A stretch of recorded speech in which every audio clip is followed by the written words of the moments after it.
For sending these in, by the way, this via Facebook. Very common size. We had some up to nickel-size hail in a couple of places as well. And out over the plains last night, my friend Matt Gingery was out on a tornado chase, and he was able to witness this storm east of Amarillo near Goodnight, Texas, as it crossed the road and moved on. It's a strong storm system out west that can generate something like what you're seeing there, and it's why we're concerned a little bit about what's coming at us here tonight. So that's still hanging out there, Kate, and for various reasons, even though tonight we may not have widespread warnings or even a watch for most of us, we may later tonight, and tomorrow we could do this again because this big storm is moving rather slowly. I'll show you that at the Weekend Outlook coming up in just a few minutes. All right.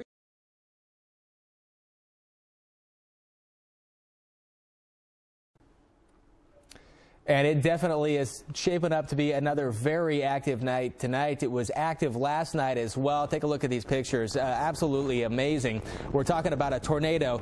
This video was from Goodnight, Texas. We showed this to you right when we got going yesterday. And this was from last night again. This is a new video from today. You can see right there. Wow. Look at that. It's a little bit closer to a tornado I think most people would want to be, and this was shot by Matt. We certainly appreciate that from ceaselesswind.com. Look at look at the rotation on that. That is something. You know, and I'm thinking, I actually used to live and work in Oklahoma and would go out, of course, and chase. And, you know, as a meteorologist, you're going, oh, wow, yeah, that's fascinating. But you don't want to get that close to it. But the men and women out.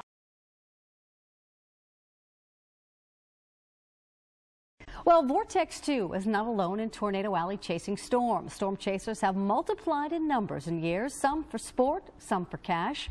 But as Mike Bettis explains, the sheer number of chasers may be getting in the way of finding out and research, and important research at that. It just seems like we're stuck in some rain. We're stuck in traffic right now, which is kind of, I think, a fear of Vortex 2. There are probably hundreds of vehicles on this road right now. Vortex 2's fears were realized. There were so many chasers out on the road during the last deployment, it ruined a golden opportunity for valuable data collection. For my operation and for Vortex 2, it meant we did not get dual Doppler coverage on that storm for nearly the periods that we needed to do our science. It also meant that my array of 16 tornado pods could not get deployed, and we did not get low-level wind data in those tornadoes. So science really took a hit because chasers wouldn't let us past. With reality TV shows, tornado chase tours, along with amateur weather enthusiasts, it begs the question, has tornado chasing gotten out of hand? Oh my God. Yeah, go ahead and hit the brake, dude. Something bad's about to happen. On the internet, you can see vivid examples of dangerous behavior. Chasers trying to pass on a two-lane road in Oklahoma. Up a hill passing. There's no way anybody can see over the top of that hill. They want to get that shot. They want to get that video up close, and in doing so, they're risking their lives as well as others. The researchers with Vortex 2 aren't against chasing per se, but safety is a priority, as well as the ability to gather timely tornado information. I think it's great that people appreciate the weather. I support storm chasing. It's just like hiking or whitewater rafting. People are out appreciating nature. But please let the science vehicles by. We have an important mission. We're trying to make the towns that you live in safer by learning how to make better warnings. The Vortex 2 vehicles stick out like a sore thumb. They all have distinctive badging, and every single vehicle has a flashing amber safety light. If you see the Armada rolling through your hometown, the best thing you can do is slow down, pull over, and give the team the right of way. In Central Kansas with Vortex 2.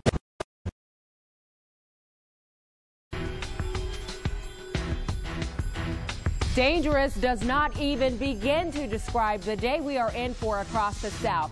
Tornadoes are expected in what's shaping up to be the biggest severe weather outbreak so far this season.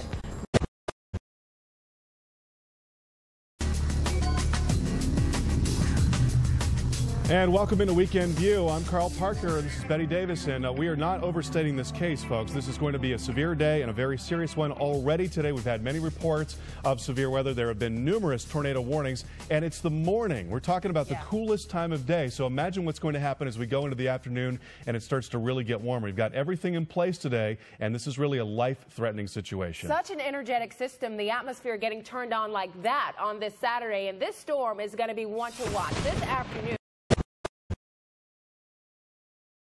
And then up in the northwest, could be a couple of tornadoes, some damaging winds, and some large hail. Today's Torcon values, the Tornado Condition Index, 5 in southwest of Missouri, and then 5 there in that Texas-Louisiana area. Samantha? Nick? All right, thank you very much, Dr. Forbes. Obviously, areas we'll be watching for the next several hours. Yeah, one of those areas that Dr. Forbes just mentioned is southwestern Missouri, and joining us now from there via Skype is storm chaser Matt Gingery, and he is in Ozark, Missouri. That is a suburb of Springfield. And Matt, right now it looks like things are rather quiet, but we are expecting things to really pick up. What are you expecting? I was kind of thinking along the same lines. There is a small tornado risk in our area, and maybe as the evening progresses, those storms will begin to fire. And it's obviously an area that has received a lot of rain here over the last several weeks. The ground's kind of saturated. A flood threat in that area as well. Absolutely. In fact, driving home from Oklahoma last night, we ran into some serious flooding through that area, through Tulsa, and all the way up 44 into the Springfield area. We've had major flooding issues with all the rainfall that we have gotten lately. So we need to be just as on top of that situation, as it can be a real life threatener as well. Matt, you said you drove from Oklahoma last night. Where were you in Oklahoma, and did you witness any of the tornadoes yesterday? I believe there were 25 tornadoes reported yesterday, 16 of them in Oklahoma. Did you witness any of these?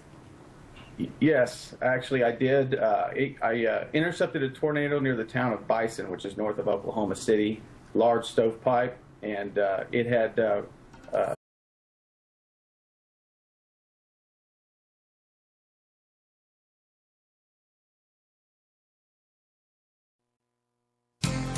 And now, Color 10 Weather Lab meteorologist Jill Gilardi.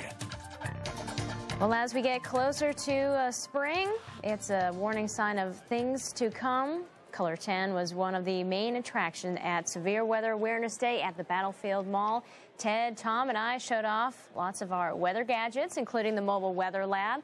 For some kids, it was a dream come true. They got to act like their favorite meteorologist, maybe myself, and predict the weather. It was a lot of fun today, and just about everyone learned something. To meet the Color 10 people and to find out more about weather prevention and how to protect yourself against storms. As threatening weather does begin to approach, they need to know what procedures that they need to take in order to stay safe when that type of weather comes in. Well, it was a great turnout today, and our next weather event is actually coming up soon. We're going to be holding our Storm Academy.